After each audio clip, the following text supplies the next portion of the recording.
Hello everybody, I just wanted to make a quick video explaining what I did to make my my stencil grids. So I'm sure there's a lot of ways to do this, and I'm sure that you can get these materials pre-made, but I just was doing it with what I had already in my house.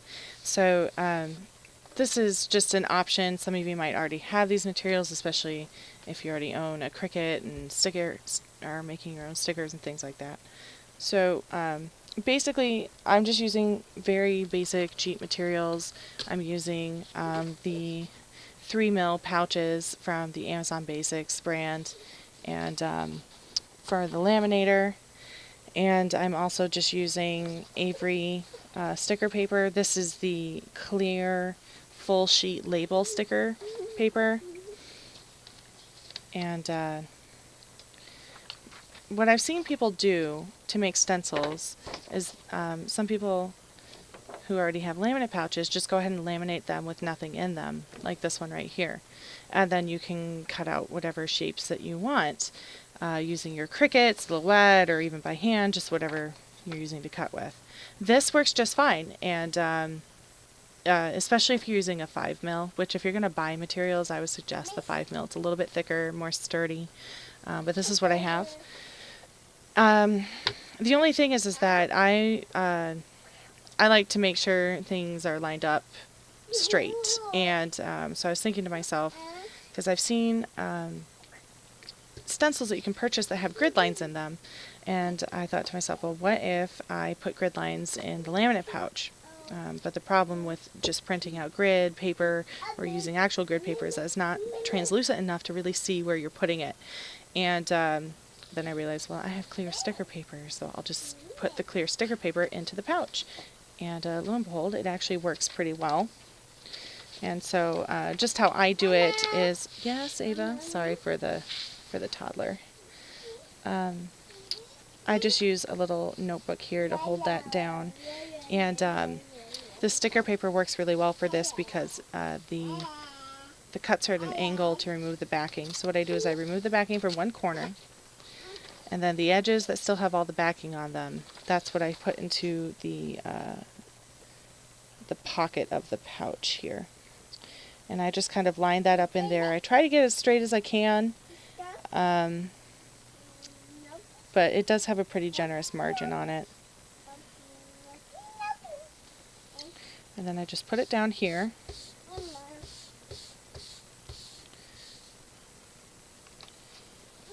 And then we're going to pull this back, and we're going to remove the backing, and we're going to pull this up nice and slow. It doesn't have to be perfect, because what we're going to do is we're going to burnish it to remove any air pockets that get caught. Sorry, I have a toddler jumping on me, so we're both in the computer chair right now, so this might get a little bumpy. And then what I do when I get right to the end here, because remember we have that pocket that we kind of put it into, is I have a quick stick, but you can use just whatever flathead Phillips screwdriver, you can use a mechanical pencil with the lead put away, or heck, if you have one of those little, what's that called, that purple thing for pushing out corners for those of you who sew, or you could just use your tools that you have with your Cricut or Silhouette.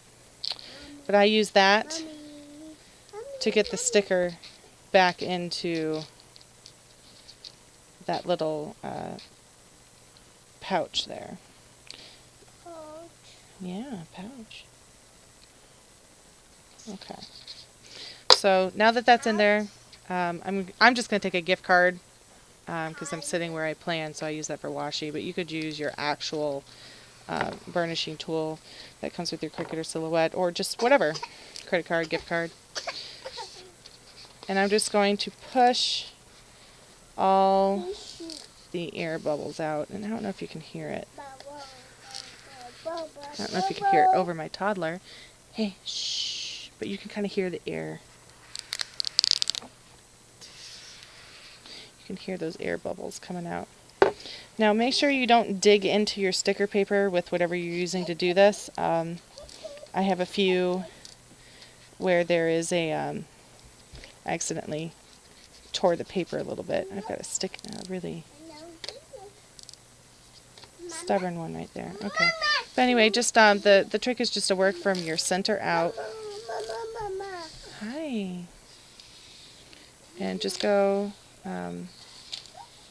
nice and slow. No need to rush. There we go. I actually really like the Avery sticker paper for this because it's not overly adhesive, like it's not super strong adhesive, so it works really well for getting all these air bubbles out. If you were to use one that is a really strong adhesive, then you're increasing your chances of tearing the sticker paper. You might not even be able to get the bubbles out. So so I've actually been really happy with this product for this specific purpose. Looks like I got some crud on the edge of my card. Yeah, make sure your card is clean. Otherwise you get crud on your paper. Oh well, that's fine. Okay, so that's all burnished out. Use your hand to feel for any more bubbles. Like I found another one right there. Which, I mean, honestly, you can use your hand to burnish too. Just the tools are a little bit easier and consistent in getting them out. Okay, so that's all good. And then I just flip this over and drag it out. And then these laminate pouches, laminate pouches aren't sticky, but they kind of hold together just via static cling because they are a plastic. So that's really helpful. And then you just want to maybe hold it up to the light, make sure you don't have any fuzzies or hairs, or in my case cat hair, inside the pouch, and then you just run it through the laminator. And once you run it through the laminator, it comes out looking like this. And again, this is a translucent sticker paper, so now when I'm going to line up my stencils, I can see the grid, but like there's enough of that grid that you can see it to line things up, but you can definitely see through to your planner or your scrapbook, whatever you're using your stencil on. So this is a great way to make some stencils with just some things that you might already have in your home, and it's fairly cheap. None of these materials are super expensive. Actually, the most expensive thing is the laminator itself. And I've had it for years. So as far as specific laminators, I use a Scotch laminator that is being replaced with a new model, but I'm really happy with it, and I'm not sure if they're all completely sold out yet, but there were like Walgreens and places like that that had them like super cheap, so you might want to check out and see if you can get anything like that. But there are so many laminators, and I'm actually a really big fan of the Amazon Basics brands. Don't waste your money getting Scotch laminate pouches. They are so expensive, and it's absolutely insane. The Amazon Basics brand that I use is, I got 100 of these 3mm for $12.49, which if you've ever seen how much the Scotch brand charges for laminate pouches, you'll understand this is a much better deal. And they do hold up really well. I have a bunch of things laminated that I use for it, like an outdoor display that we do every year, and so things are constantly being pulled out and handled, and it's actually a Highland festival, and we run a clan tent, so we have all of our materials for people to look at, bound in laminate, or not bound, but encased in laminate, and it's protected them from weather. I mean, they're in storage, they get pulled out, they get handled by hundreds of people, and it's been in use for about 3 years now, and it's not even rough on the edges. So really there's no reason I can think of to spend money on that brand name when you can get it on Amazon super cheap. And if you have Prime, it's free shipping. And I don't have any personal experience with the Amazon Basics Thermal Laminator, but it's got really good reviews. So if you're looking to get a laminator, they're really useful for a lot of things. But as far as making stencils go, I would get the 5mm or higher, but the 3mm works if it's what you already have. And yeah, that's about it. So what I'm going to do is I'm going to put this in my Cricut. And I don't know if you can see, but I just got a PDF for the grid paper, and I chose one that has, that has 4 lines per inch with the inch lines, the index lines thickened. So when I put this on my cutting sheet, the cutting, wow,